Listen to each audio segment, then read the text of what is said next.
এতে ক্লিক করার জন্য আপনাদেরকে জানাই অসংখ্য ধন্যবাদ। আপনারা দেখছেন আমাদের প্রিয় YouTube channel West Bengal DA salary. ইতিমধ্যেই ধামাকা ডিএ বৃদ্ধির পরে সরকারি কর্মচারীদের বিরাট সুখবর, একসঙ্গে পকেটে ঢুকবে লাখ লাখ টাকা। তো ফ্রেন্ডস, রাজ্য সরকারি কর্মচারীদের কথা বলা হয়েছে না কেন্দ্র সরকারি কর্মচারীদের কথা বলা হয়েছে, সমস্ত কিছু বিষয় নিয়ে আলোচনা করব। ভিডিওটি সম্পূর্ণ দেখবেন। চ্যানেলে যারা এই ভিডিওটি প্রথম দেখছেন, চ্যানেলটিকে সাবস্ক্রাইব করে পাশে থাকা বেল আইকনটিতে প্রেস করে রাখবেন পরবর্তী লেটেস্ট আপডেট পাওয়ার জন্য। দেখতেই পাচ্ছেন 6 মে নিউজটি প্রকাশিত হয়েছে। চলছে লোকসভা নির্বাচন, দিল্লির কুর্সি দখলের লড়াই এবং কলকাতা এবং লোকসভা ভোটের কিছুদিন আগে কিন্তু সরকারি কর্মচারীদের মহার্ঘ ভাতা বা ডিএনএস অ্যালায়েন্স বা ডিএ বৃদ্ধি করেছে কেন্দ্রীয় সরকার। নিয়ম করে কিন্তু বছরে দুবার সরকারি কর্মচারীদের ডিএ বৃদ্ধি করে কেন্দ্র। সাম্প্রতিক ফের এক দফায় 4% হারে ডিএ বৃদ্ধি করা হয়েছে। এর পাশাপাশি উল্লেখ্য দেখতে পাচ্ছেন, এর আগে 46% হারে ডিএ পেতেন কেন্দ্রীয় সরকারি কর্মচারীরা, বর্তমানে তা হাফ সেঞ্চুরি করেছে। এখন কেন্দ্রীয় সরকারি কর্মচারীরা 50% হারে ডিএ পাচ্ছেন।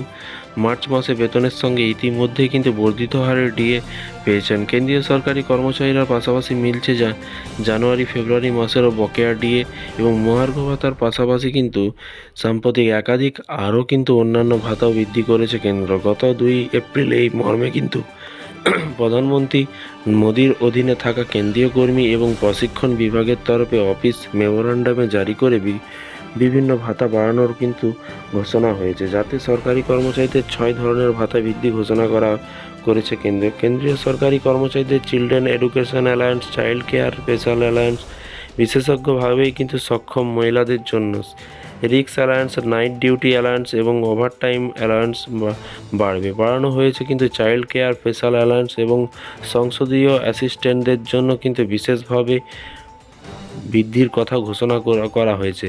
রাত 10টা থেকে ভোর 6টা পর্যন্ত ডিজিটালে থাকা কর্মীদের জন্য বৃদ্ধি করা হয়েছে নাইট ডিউটি ভাতা। সরকারি কর্মী সন্তানদের জন্য হোস্টেলের ভর্তুকি দেওয়া হবে, তবে তা কেবলমাত্র 2 সন্তানের জন্য। এই হোস্টেলের সাবসিডি বাড়ানো হয়েছে, তবে এরই মাঝে কিন্তু গত 30শে এপ্রিল নতুন করে একটি বিজ্ঞপ্তি জারি হয়েছে। সাম্প্রতিক department of pension and personal welfare, ministry of personal public grievances and pensioner এবং গভর্নমেন্ট অফ ইন্ডিয়ার তরফ থেকে সরকারি কর্মচারীদের জন্য একটি বিজ্ঞপ্তি জারি করা হয়েছে। তাতে কিন্তু স্পষ্ট করে জানানো হয়েছে যে সরকারি কর্মচারীদের ডিএ মূল বেতনে 50% পর্যন্ত বৃদ্ধি পাওয়ার, রিটায়ারমেন্ট গ্র্যাচুইটি এবং ডেথ গ্র্যাচুইটি সর্বোচ্চ সীমা কিন্তু 25% পর্যন্ত বৃদ্ধি পেয়েছে। এখানে জানিয়ে রাখি, এতদিন পর্যন্ত গ্র্যাচুইটির সর্বোচ্চ সীমা ছিল 20 লক্ষ টাকা, এবার তা বৃদ্ধি হয়েছে 25 লক্ষ, অর্থাৎ গ্র্যাচুইটি সর্বোচ্চ সীমা 5 লক্ষ টাকা বাড়ানো হয়েছে। সাম্প্রতিক গ্র্যাচুইটি সংক্রান্ত নিয়মের বদল আনা হয়েছে, পরিবর্তন করা হয়েছে অবসরপ্রাপ্ত সরকারি কর্মচারীদের পেনশনের নিয়মও। এবং এর পাশাপাশি দেখতে পাচ্ছেন, সেন্ট্রাল সিভিল সার্ভিস রুলস 2021-এ 8 নম্বর বিধিতে কিন্তু সংশোধন এনে বলা হয়েছে যে যদি কোনো সরকারি কর্মচারী গর্হিত অপরাধ করেন বা কর্তব্যরত অবস্থায় নিজেদের দায়িত্ব সঠিকভাবে পালন না করেন, সেক্ষেত্রে কড়া হতে পারে কড়া ব্যবস্থা নেওয়া হবে।